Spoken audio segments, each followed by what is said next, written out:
આપણી સંકલ્પ ન્યૂઝ ચેનલને સબસ્ક્રાઇબ અને લાઇક કરો, બેલ આઇકન દબાવો જેથી આવનાર ન્યૂઝ અપડેટ્સની નોટિફિકેશન આપના મોબાઈલ પર સૌથી પહેલા પહોંચે. Like, subscribe and share the video. નમસ્કાર દર્શક મિત્રો, હું છું પૂજા ટંડેલ. સંકલ્પ ન્યૂઝમાં આપનું સ્વાગત છે. સમાચારની શરૂઆત કરતા પહેલા એક નજર આજના મુખ્ય સમાચાર પર. વલસાડ જિલ્લામાં 22 જેટલા સ્થળોએ ગૌરી વિસર્જન નિમિત્તે નાસિક ઢોલ ડીજેના સુરતાલે બાપાની યાત્રા નીકળી. કોઈ અનિચ્છનીય બનાવ ન બને તે માટે વલસાડ જિલ્લામાં ચુસ્ત પોલીસ બંદોબસ્ત ગોઠવાયો. વલસાડ શહેર સહિત વલસાડ જિલ્લામાં ગૌરી વિસર્જન નિમિત્તે જિલ્લાના 22 જેટલા સ્થળોએ શ્રીજીની પ્રતિમાનું ડીજેના સુર તાલે અને નાસિક ઢોલ સાથે ગૌરી વિસર્જન શાંતિપૂર્ણ માહોલમાં કરવામાં આવી રહ્યું છે.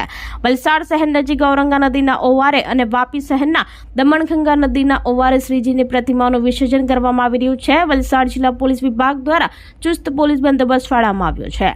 જિલ્લા કલેક્ટર કચેરીમાંથી વલસાડ જિલ્લાના 498 જેટલા સાર્વજનિક ગણેશ મંડળોએ શ્રીજીની સ્થાપના માટે પરવાનગી મેળવી હતી, જે પૈકી 500 જેટલા ગણેશ મંડળો ગૌરી વિસર્જનના દિવસે શ્રીજીની પ્રતિમાનું વિસર્જન કરવામાં આવી રહ્યું છે. વલસાડ જિલ્લાના 22 જેટલા વિસર્જન સ્થળોએ ગૌરી વિસર્જન નિમિત્તે વિસર્જન કરવામાં આવી રહ્યું છે. ગણેશ મહોત્સવના ગૌરી વિસર્જન નિમિત્તે વલસાડ જિલ્લામાં કોઈ અનિચ્છનીય બનાવ ન બને તે માટે વલસાડ જિલ્લા એસપી ડોક્ટર કનરાજ વાઘેલાની ટીમ ચુસ્ત પોલીસ બંદોબસ્ત ફાળવવામાં આવ્યો છે. સાર્વજનિક ગણેશ મંડળના સંચાલકો અને ગણેશ ભક્તો ડીજેના તાલે અને નાસિક ઢોલના અને ભજન મંડળ સાથે વિસર્જન યાત્રા નીકળી હતી. જિલ્લાના 22 જેટલા સ્થળોએ વહીવટી તંત્ર દ્વારા યોગ્ય વ્યવસ્થા કરવામાં આવી છે. જિલ્લામાં સૌથી વધુ વલસાડ શહેર નજીક આવેલા ઔરંગા નદીના ઓવારે શ્રીજીની પ્રતિમાનું વિસર્જન કરવામાં આવી રહ્યું છે.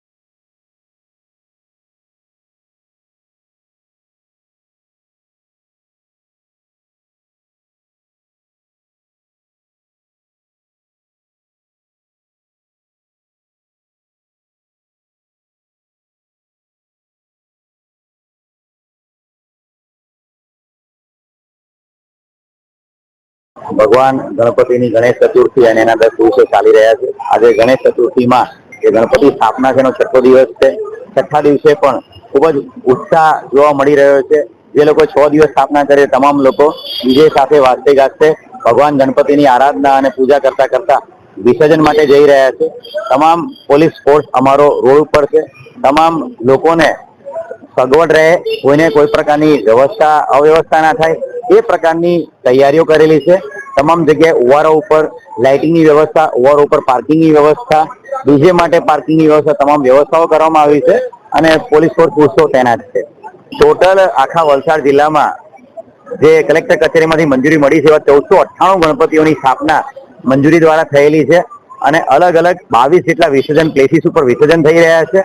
ખાસ કરીને જે દમણગંગાનો જે ઓવારો છે, જે વાપી જીઆઈડીસી પોલીસ વિસ્તારનો છે એ, અને જે નંબર 1 ઉપર જે છે એ આપણો ઔરંગા નદીનો ઓવારો જે વલસાડ સિટી પોલીસ સ્ટેશનમાં છે, ત્યાં મેક્સિમમ ગણપતિ વિસર્જન થઈ રહ્યા છે. છેલ્લા દિવસે પણ તકરીબન 500 જેટલા ગણપતિ વિસર્જન ઔરંગા નદીના ઓવારા પર થવાના છે.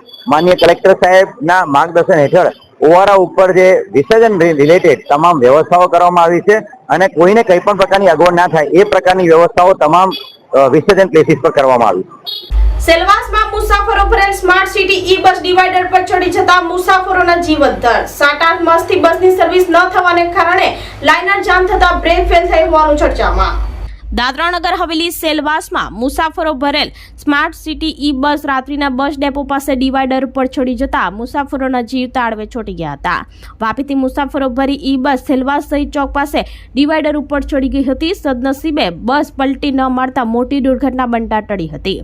ડ્રાઈવર સહિત મળતી માહિતી મુજબ 7-8 માસથી બસની સર્વિસ ન થવાને કારણે લાઇનર જામ થતા બ્રેક ફેલ થઈ હતી. ઈ બસ ચાલકોને હૈદરાબાદ એજન્સી દ્વારા ભાડે રાખવામાં આવે છે, ત્યારે ડ્રાઈવરોની નિયમિત તાલીમ અને ઈ બસોની યોગ્ય સર્વિસિંગ જરૂરી હોવાનું લોકોમાં ચર્ચાએ જોર પકડ્યું હતું.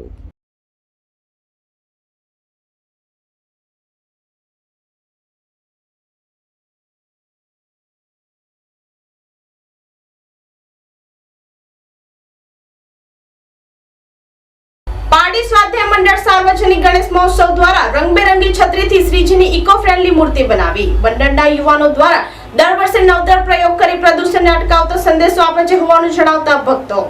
પારડી સ્વાધ્યાય મંડળ સાર્વજનિક ગણેશ મહોત્સવ દ્વારા ઇકો ફ્રેન્ડલી છત્રીનો ઉપયોગ કરી ગણપતિ બાપાની મૂર્તિ બનાવતા આકર્ષણનું કેન્દ્ર બન્યું હતું. પારડી હાઈવે સ્થિત સ્વાધ્યાય મંડળ રોડ પાસે છેલ્લા 35 વર્ષથી ગણેશ મહોત્સવનું આયોજન કરવામાં આવે છે, જ્યાં છેલ્લા 10 વર્ષથી સ્વાધ્યાય મંડળ સાર્વજનિક ગણેશ મહોત્સવ દ્વારા ઇકો ફ્રેન્ડલી ગણપતિ બાપાની મૂર્તિ બનાવવામાં આવે છે. મંડળોના યુવાનોએ જણાવ્યું હતું કે આ વર્ષે વરસાદની સિઝન વધુ ચાલી છે. તેઓને વિચાર આવ્યો કે છત્રી વડે બાપાની મૂર્તિ તૈયાર કરવામાં આવે અને વિવિધ છત્રીઓનો ઉપયોગ કરી બાપાની મૂર્તિ બનાવતા લોકોમાં સંદેશો સાથે આકર્ષણનું કેન્દ્ર બન્યું હતું. આ અગાઉ બાપાની સોપારીની મૂર્તિ, સાયકલના સ્પેર પાર્ટ, માટી અને છાણ, કોરોનામાં ડોક્ટરને લગતા સાધનો વડે શ્રીજીની મૂર્તિ બનાવવામાં આવી હતી હોવાનું જણાવ્યું હતું. વાતાવરણને નુકસાનકારક પીઓપીની મૂર્તિ સરકાર દ્વારા બંધ કરવામાં આવી છે, ત્યારે સ્વાધ્યાય મંડળ સાર્વજનિક ગણેશ મહોત્સવના યુવાનો દ્વારા પ્રદૂષણને અટકાવવા ઇકો ફ્રેન્ડલી માટેની તેમજ વિવિધ ચીજવસ્તુઓની ઉપયોગ કરી બાપાની મૂર્તિ તૈયાર કરી સંદેશો પાઠવ્યો હતો.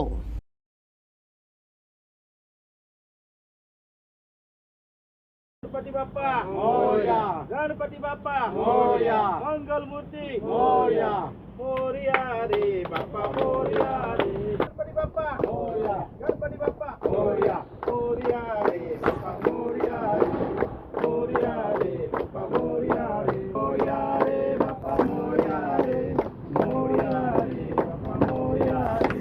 સ્વાધ્યાય મંડળ સાર્વજનિક ગણેશ મહોત્સવ સ્વાધ્યાય મંડળ પર અમે 35 વર્ષથી જેવા ગણપતિની સ્થાપના કરીએ છીએ. અમારા બાપ દાદા લોકો, પપ્પા લોકો બધા કરતા હતા. હવે અમે છેલ્લા 10 વર્ષથી અમારા છોકરા લોકો જરાક એક્ટિવ છે, સાથે મળીને ઇકો ફ્રેન્ડલી ગણપતિ બનાવીએ છીએ, જે બધાને દર વર્ષે આકર્ષિત કરવા માટે અમે બધાને ગમે પણ છે. બધા જોવા પણ બહુ આવે છે પારડીની પ્રજાઓ, અમને બહુ સન્માન પણ આપે છે, સારી રીતના આવકારે છે. અમને દર વર્ષે કંઈ નવું બનાવવાની ઈચ્છા થાય છે.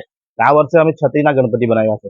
આગળ અમે વડની વેલીના બનાવેલા છે, સોપારીના બનાવેલા છે, ગાયનું છાણ ને માટી ભેગી કરીને બનાવેલું છે, સાયકલના સ્પેર પાર્ટના બનાવેલા છે. અત્યાર સુધીમાં કમસે કમ 10 થી 12 એવા બનાવ્યા છે. કોરોના કાળમાં ડોક્ટરને લગતી સાધનોને લઈને બનાવેલા છે, એ કે નવો સંદેશ જાય. દર વર્ષે અમને કોઈ પણ ટોપિક પર અમે બનાવી શકીએ છીએ, એટલે અમારા અંદર આવડ છે. અમારા મિત્ર વર્તુળના અંદર એવી બધા મહેનત કરે છે અને બધાના થોડું બધાને આવડે છે, તે રીતના બનાવીએ છીએ. આ બનાવવાનું મેસેજમાં એવું છે કે બધી અત્યારે પીઓપીની મૂર્તિને બધું જે બેન્ડ છે અત્યારે સરકારનો, એના કરતાં તો પછી અમે થોડી માટીની મૂર્તિ થોડી નાની લાવીએ અને દરેક ડેકોરેશન માટે જાતે જ બનાવીએ છીએ ઇકો ફ્રેન્ડલી ગણપતિ, જે પ્રદૂષણને પણ અટકાવે છે અને એક મેસેજ પણ સારો જાય છે જનતાના અંદર એ દેખાવા માટે, અને અમને પણ ખુશી મળે છે. એ બનાવવાનું કારણ એવું કે અત્યારે થોડા દિવસમાં એટલો બધો વરસાદ આવ્યો, લગાતાર 4 થી 5 દિવસ વરસાદ બંધ નથી થયો, તો છોકરા લોકો કે વરસાદમાં કંઈ એના અંદરમાં કંઈ બનાવવું જોઈએ. આપણે અચાનક વિચાર કર્યો કે છત્રીને લઈને બનાવી શકાય, તો છત્રી પર બનાવવાનો વિચાર કરીને છત્રીને બનાવી દીધો અમે. તો આ હતા સમાચારો. નવા સમાચારો સાથે કાલે ફરી મળીશું. નમસ્કાર. આપણી સંકલ્પ ન્યૂઝ ચેનલને સબસ્ક્રાઇબ અને લાઇક કરો, બેલ આઇકન દબાવો, જેથી આવનાર ન્યૂઝ અપડેટ્સની નોટિફિકેશન આપના મોબાઈલ પર સૌથી પહેલા પહોંચે. Like, subscribe and share the video.